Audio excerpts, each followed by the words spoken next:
പൂനെ കണ്ടിട്ട് കുറേ വർഷമായില്ലേ. അവനോട് ഉണ്ടിട്ട് അതെ ഇവിടെ ഇങ്ങനെ അവന് വയറൊക്കെ ഷുഗില്ലായിരുന്നു. ഇപ്പം മാറി, ഞങ്ങൾ ഷുഗറായിട്ടൊക്കെ വന്നിട്ടുള്ളൂ ഇല്ലേടാ. ഇപ്പം എല്ലാം ഞങ്ങൾ കഴിക്കും. ഇപ്പം ഞാൻ കുറച്ചാൽ കൊടുക്കുള്ളൂ കേട്ടോ. അന്ന് എനിക്ക് തോന്നണേ എനിക്കിങ്ങനെ ഇവൻ്റെ ഫുഡ് കൊടുക്കുന്നതിനെ കുറിച്ചൊന്നും വലിയ ഐഡിയ ഇല്ലായിരുന്നു. അപ്പം ഞാൻ കുറേ ഫുഡ് കൊടുക്കുമായിരുന്നു, എപ്പോഴും ഫുഡ് കൊടുക്കുമായിരുന്നു. അങ്ങനെ എന്താണ്ടും പറ്റിപ്പോയതാന്ന് തോന്നുന്നു. ക്യാറ്റ് ഫുഡും കൊടുത്തു, പിന്നെ അല്ലാതെ കുറേ ഫുഡുകൾ എപ്പോഴും എൻ്റെ പാത്രത്തിൽ അതിനെ വെച്ച് കൊടുക്കുമായിരുന്നു. അവനതൊക്കെ സെറ്റാക്കി കൊണ്ട് കഴിച്ച് കള്ളന് വയ്യാണ്ട് വന്നു. എനിക്ക് പണ്ടൊരു പരിപാടി ഉണ്ടായിരുന്നു. ഈ വഴിയിലൊക്കെ പൂച്ചക്കുഞ്ഞിനൊക്കെ കളഞ്ഞേക്കണ കണ്ടു കഴിഞ്ഞാൽ ഞാൻ അപ്പം എടുത്തുകൊണ്ട് വന്ന് ഞാനും എൻ്റെ കൂട്ടുകാരത്തി ചിത്ര, പിന്നെ എൻ്റെ അമ്മാവൻ്റെ മോൻ അഭിഷേട്ടൻ, രേവതി, അങ്ങനെ ഞങ്ങൾ കുറച്ച് ടീംസ് ഉണ്ടായിരുന്നു. എവിടെ കണ്ടാലും എടുത്തുകൊണ്ട് കണ്ണ് വിരിഞ്ഞിട്ടില്ലെങ്കിലും സിറിഞ്ചിൽ വെച്ചൊക്കെ ഇങ്ങനെ പാലൊക്കെ കൊടുത്ത് എങ്ങനെയെങ്കിലുമൊക്കെ വളരുമൊന്നുമില്ല, ചാവും, അത് ഉറപ്പായിരുന്നു. എന്നാലും ഞങ്ങളിങ്ങനെ കൊണ്ടുനടക്കുമായിരുന്നു. അപ്പോൾ ഞങ്ങൾ ഈ വീട്ടിലൊന്നും കയറ്റില്ല. അമ്മയൊക്കെ അന്നും ഭയങ്കര എതിരാളികളാണ്. അപ്പോൾ കളിക്കാൻ പറ്റി, പേടിയാണ് എനിക്ക് ഓടാ. അപ്പം ഞങ്ങളിങ്ങനെ പറയുമായിരുന്നു, ഒരു വീട് വയ്ക്കുമ്പോൾ ഞങ്ങൾ പൂച്ചക്കുഞ്ഞിന് വേണ്ടി വീട് വയ്ക്കും, റൂം പണിയും എന്നൊക്കെ പറഞ്ഞൊക്കെ പ്ലാൻ ചെയ്യുമായിരുന്നേ. പിന്നെ ഇത്രയും വർഷങ്ങൾക്ക് ശേഷമാണ് ഒരു പൂച്ചക്കുഞ്ഞിനെ എനിക്ക് വളർത്താൻ കിട്ടിയേക്കണം.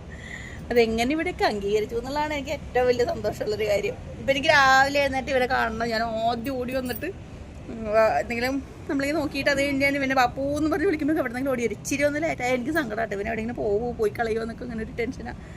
രാത്രി അതുപോലെ മുറിയുടെ ജനലിൻ്റെ, ഞാൻ കിടക്കുന്ന ജനലിൻ്റെ ഞാൻ അവിടെ ഇത്തിരി തുറന്നിടും നെറ്റ്.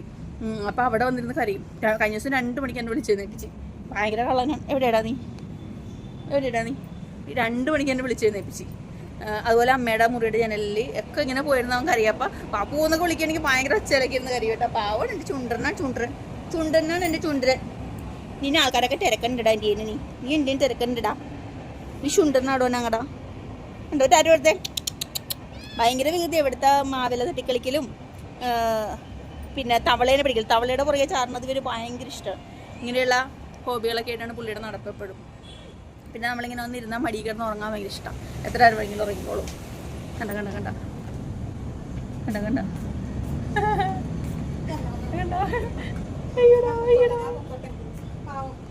കാലി ഞങ്ങൾക്കൊരു വീക്ക്നെസ്സാണ്.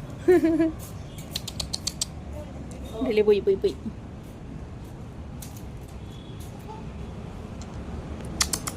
ബാപ്പു ആഴ്ച പോരാനല്ലേ കൂടെ. എന്നെ ഉപേക്ഷിച്ചു ഗൈസ്, തേച്ചു ഗൈസ്. വെറുതെയാണ് ഭക്ഷണം കൊടുക്കണത്. അഹങ്കാരി. ഇങ്ങോട്ട് പോകുന്നുണ്ട് അവൻ. അവരോടെ പോയാ വഞ്ചകൻ. വെറുതെ പാല് കൊടുക്കണേ. പാല് കാച്ചി വെച്ചിട്ടുണ്ട്. കൊടുക്കണില്ല, ചൂടാട്ടേന്ന് പറഞ്ഞ് വെച്ചോണ്ടിരുന്നായിരുന്നു. കൊടുക്കണില്ല, അഹങ്കാരി.